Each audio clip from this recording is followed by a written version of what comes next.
मेरे प्यारे बच्चों, कैसे हो आप लोग। आज हम लोग पढ़ने वाले हैं इलेक्ट्रिसिटी चैप्टर के अंडर ये टॉपिक ओम्स लॉ।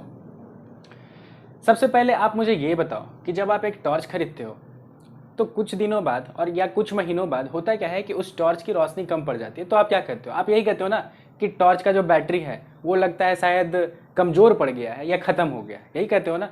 तो ऐसा क्यों करते हो? क्योंकि ये जो सेल होता है ना, जो टॉर्च के अंदर लगा होता है, ठीक है, ये जो सेल होता है इसका फंक्शन क्या है? इसके पास दो टर्मिनल है, पॉजिटिव और निगेटिव, और इसका फंक्शन क्या है? इसका फंक्शन है कि दोनों टर्मिनल के बीच में पोटेंशियल डिफरेंस को मेंटेन रखना। एक नॉर्मल ड्राई सेल 1.5 वोल्ट का पोटेंशियल डिफरेंस जनरेट कर पाता है अपने दोनों पॉजिटिव और निगेटिव टर्मिनल के बीच में।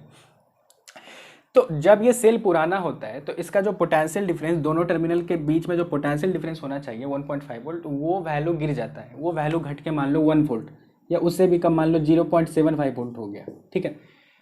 तो पोटेंशियल गिरने के कारण, ठीक है, हम कहते हैं कि हमारा सेल कमज़ोर पड़ गया। और जब इस तरह का सेल टॉर्च में लगा हुआ रहता है तो उसके कारण टॉर्च के बल्ब को जो करंट जाना चाहिए वो करंट सप्लाई नहीं हो पाता है, करंट काफ़ी कम सप्लाई होता है और टॉर्च की जो रोशनी होती है काफ़ी डिम पड़ जाती है, या समझो कि टॉर्च जलता ही नहीं है अगर पोटेंशियल डिफरेंस ज़्यादा गिर गया तो, ठीक है। तो देखो, इसका मतलब क्या है कि अगर हमारा पोटेंशियल डिफरेंस गिरेगा तो करंट को जो करंट जो मिलना चाहिए बल्ब को वो करंट नहीं मिल पाएगा, वो करंट का जो वैल्यू है वो गिर जाएगा। यानी कि करंट किस पे डिपेंड कर रहा है? पोटेंशियल डिफरेंस पे। करंट किस पे डिपेंड कर रहा है? पोटेंशियल डिफरेंस पे। यही तो है हमारा ओम्स लॉ। जॉर्ज साइमन ओम ने सबसे पहले बताया था कि जो हमारा करंट है वो किस पे डिपेंड करता है? पोटेंशियल डिफरेंस पे, ठीक है। Current is directly proportional to the potential difference, ठीक है। लेकिन इसके लिए एक शर्त है कि आपका जो टेम्परेचर होना चाहिए ना मेटालिक एलिमेंट का, वो कांस्टेंट होना चाहिए। आओ समझते हैं इसके स्टेटमेंट को। ओम्स लॉ का जो स्टेटमेंट है वो ये कहता है the current through a metallic element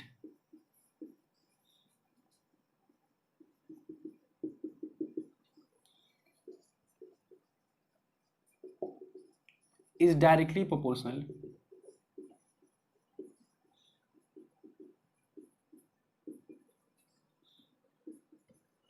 to the potential difference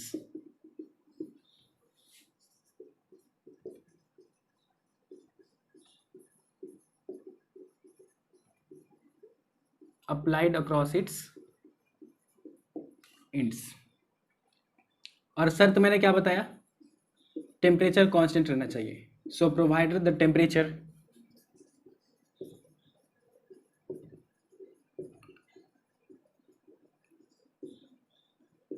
remains constant, okay. तो देखो, जैसा कि अभी आप लोगों ने देखा कि हमारा जो सेल है वो पुराना हुआ तो उसका पोटेंशियल जो होना चाहिए, जो पोटेंशियल उसके दोनों टर्मिनल के बीच होना चाहिए, वो गिर जाता है, जिसकी वजह से करंट भी घट जाता है, ठीक है। यानी कि जो करंट है वो किस पे डायरेक्टली डिपेंड करता है? पोटेंशियल डिफरेंस पे। और इसी को सबसे पहले बताया था जॉर्ज साइमन ओम ने, इसीलिए इस लॉ को कहते हैं ओम्स लॉ, ठीक है। तो ओम्स लॉ हमारा यही कहता है कि किसी भी मेटालिक एलिमेंट के थ्रू जो करंट होगा वो किस पे डायरेक्टली प्रोपोर्शनल होगा? Potential difference applied across its ends, ठीक है। तो बड़ा ही सिंपल लॉ है, लेकिन इसमें एक शर्त है कि टेम्परेचर जो है ना वो कांस्टेंट होना चाहिए। इसको समझो क्यों। अब जैसे कि आप लिखते हो कि एक करंट जो है वो पोटेंशियल डिफरेंस पे डायरेक्टली डिपेंड करता है, तो मैथ में क्या होता है ना कि मैथ में जब एक वेरिएबल दूसरे वेरिएबल के ऊपर जब डायरेक्टली प्रोपोर्शनल होता है, ठीक है, तो प्रोपोर्शनलिटी को हटा के अगर आपको इक्वल टू लगाना हो तो आप वहां पे एक कांस्टेंट से मल्टीप्लाई करते हो, ठीक है। तो यहाँ भी तो वही है ना कि यहाँ जो करंट है वो पोटेंशियल डिफरेंस पे डायरेक्टली डिपेंड कर रहा है, ठीक। तो अगर हमें प्रोपोर्शनलिटी के साइन को हटा के इक्वल टू लाना है तो एक कांस्टेंट से तो मल्टीप्लाई करना ही पड़ेगा। तो वो कांस्टेंट यहाँ पे क्या है? वो कांस्टेंट यहाँ पे 1/r है, 1/r इंटू वी, जहाँ पे आर किसको रिप्रेजेंट करता है? आर रिप्रेजेंट कर रहा है रेसिस्टेंस को, आर रिप्रेजेंट कर रहा है रेसिस्टेंस को, ठीक है। तो मैंने आपको बताया कि 1/r कांस्टेंट है, यानी कि इसमें r कांस्टेंट है, ठीक है। तो r जो होता है ना किसी पार्टिकुलर गिवन एलिमेंट के लिए, किसी पार्टिकुलर गिवन एलिमेंट के पीस के लिए ये कांस्टेंट होता है, ठीक है। तो देखो, ये r इधर डिवाइड में इस साइड आएगा तो किस में आ जाएगा? मल्टीप्लाई में। v is equal to IR, Ohm's law का शॉर्ट एंड वर्जन, ठीक है, ओम्स लॉ का शॉर्ट फॉर्म, ठीक है। तो ओम्स लॉ को डायरेक्टली हम कह सकते हैं v is equal to IR। अब देखो, ये जो रेसिस्टेंस है ये किसी पार्टिकुलर गिवन एलिमेंट के लिए तो कांस्टेंट है, लेकिन ये रेसिस्टेंस क्या होता है ना कि जैसे जैसे आपका टेम्परेचर बढ़ता है मेटल्स के लिए और अलॉयज के लिए तो उसका रेसिस्टेंस का भी वैल्यू बढ़ जाता है। तो वहाँ पे करंट और potential difference directly proportional law होके उसमें थोड़ा सा डिफ्लेक्शन देखने को मिलता है। इसीलिए ओम्स लॉ को डिफाइन करते वक्त हम ये लिखते हैं कि the current through a metallic element is directly proportional to the potential difference applied across its ends, और साथ में ये भी लिखते हैं कि provided the temperature remains constant, ताकि जब टेम्परेचर कांस्टेंट रहेगा तो रेसिस्टेंस भी हमारा कांस्टेंट रहेगा और फिर जो हमारा करंट है वो पोटेंशियल डिफरेंस के डायरेक्टली प्रोपोर्शनल होगा। That's the Ohm's law. ठीक है,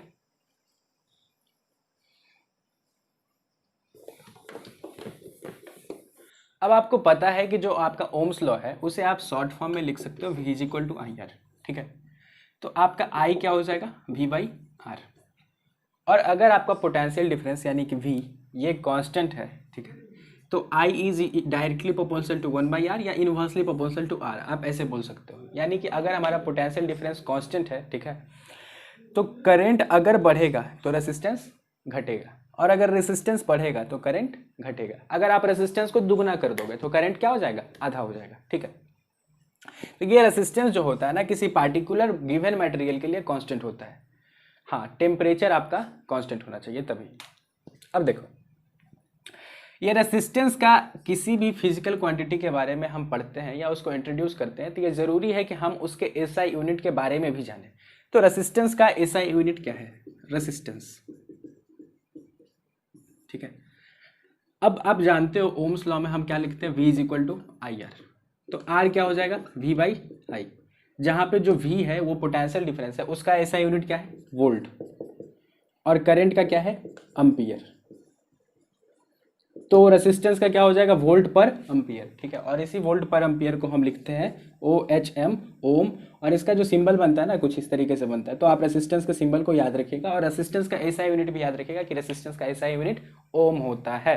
ठीक है, अब एक छोटा सा आप न्यूमेरिकल बनाओ और मान लो, ठीक है, कि हमारे पास एक 12 वोल्ट का बैटरी है और वो कनेक्ट किया जाता है एक रेसिस्टर से या किसी बल्ब से जिसका रेसिस्टेंस 4 ओम है।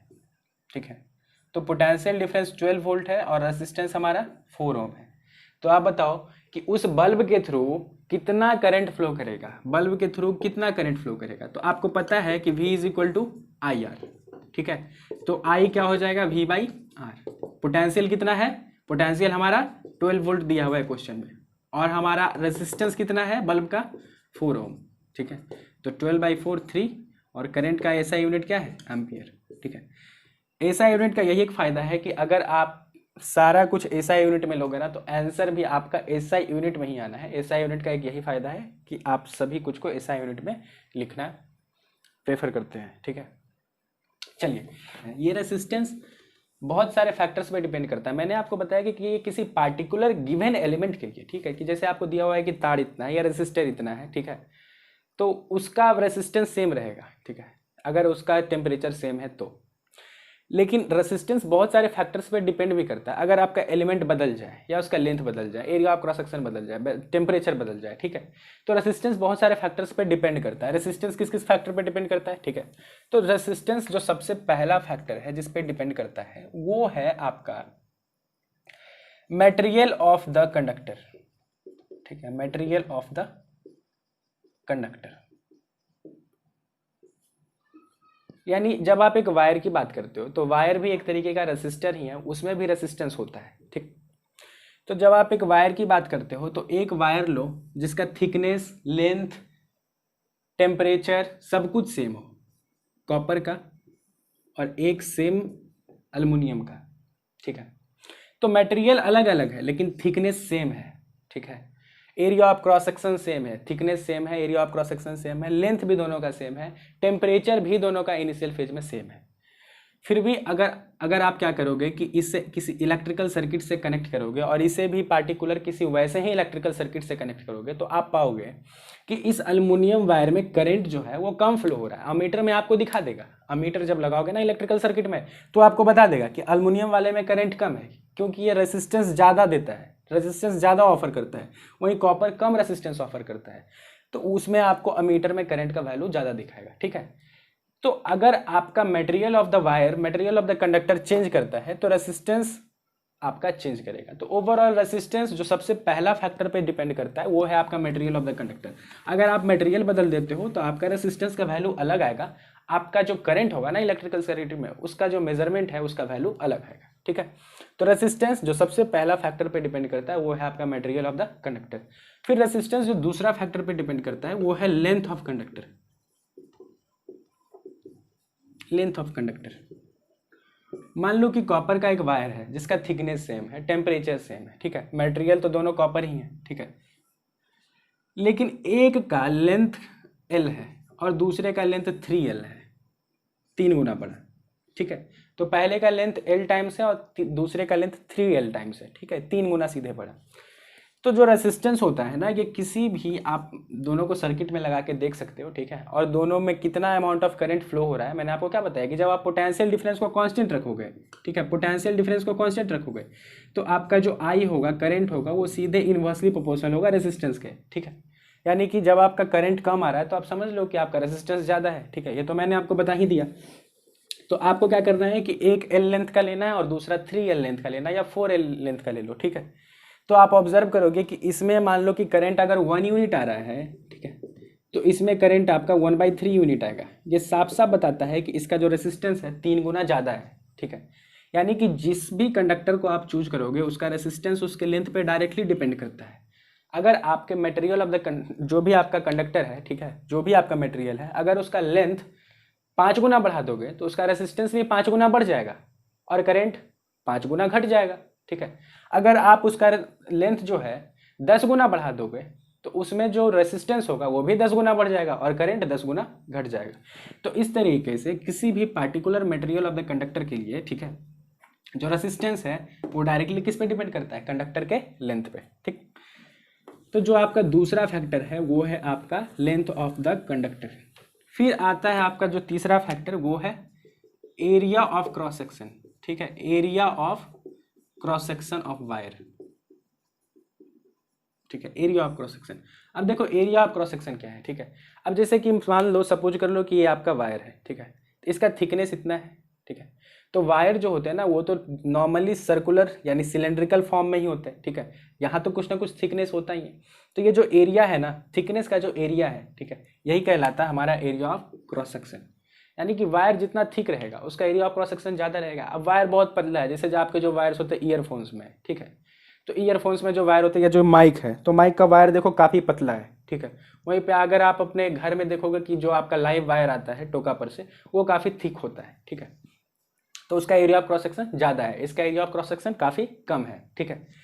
तो एरिया ऑफ क्रॉस सेक्शन मतलब कि आपका थिकनेस एक तरीके से। तो एरिया ऑफ क्रॉस सेक्शन जितना ज़्यादा होगा ना, एरिया ऑफ क्रॉस सेक्शन जितना ज़्यादा होगा, रेसिस्टेंस उतना ही कम रहेगा, ठीक है, रेसिस्टेंस उतना ही कम रहेगा। Resistance is inversely proportional to the area of cross section of the wire, याद रखिएगा, ठीक है। Resistance is inversely proportional to the area of cross section of the wire. यानी एरिया ऑफ क्रॉस सेक्शन को अगर आप घटा दोगे, वायर को अगर आप पतला कर दोगे तो रेसिस्टेंस बढ़ जाएगा। लेकिन अगर आपका वायर थिक है, काफ़ी मोटा है, एरिया ऑफ क्रॉस सेक्शन ज़्यादा है, तो रेसिस्टेंस घटेगा उसका, और रेसिस्टेंस घटेगा तो करंट बढ़ेगा, ठीक है। तो अब आप समझ पा रहे होगे कि जो आपके लॉन्ग ट्रांसमिशन वायर्स जो होते हैं, जैसे कि मान लो कि किसी पार्टिकुलर वायर को, ठीक है, एक स्टेट से दूसरे स्टेट तक करंट ले जाना है, ठीक है, तो वो वायर थिन नहीं होता, काफ़ी थिक होता है, काफ़ी मोटा होता है, ठीक है। जो लॉन्ग ट्रांसमिशन वायर होते हैं वो काफ़ी थिक बनाए जाते हैं, बस इसलिए कि उसका रेसिस्टेंस जो है ना वो कम रहे, ठीक है। तो जो तीसरा फैक्टर जिस पे आपका रेसिस्टेंस डिपेंड करता है वो है area of cross section of the conductor. और जो आपका चौथा फैक्टर है वो है temperature of the wire, temperature of the conductor, ठीक है। और नॉर्मली मेटल्स एंड अलॉयज के लिए जैसे जैसे आप टेम्परेचर बढ़ाओगे आपका जो रेसिस्टेंस होगा ना वो भी बढ़ेगा, ठीक है। सेमी कंडक्टर में थोड़ा सा डिफर करता है ये, वो मैं आपको आगे बताऊंगा। लेकिन मेटल्स की बात करोगे या अलॉयज की बात करोगे तो जैसे जैसे आप रेसिस्टेंस बढ़ाओगे, जैसे जैसे आप टेम्परेचर बढ़ाओगे आपका रेसिस्टेंस बढ़ेगा, ठीक है। तो ये आपके कुछ फैक्टर्स थे जिस पे आपका रेसिस्टेंस डिपेंड करता है।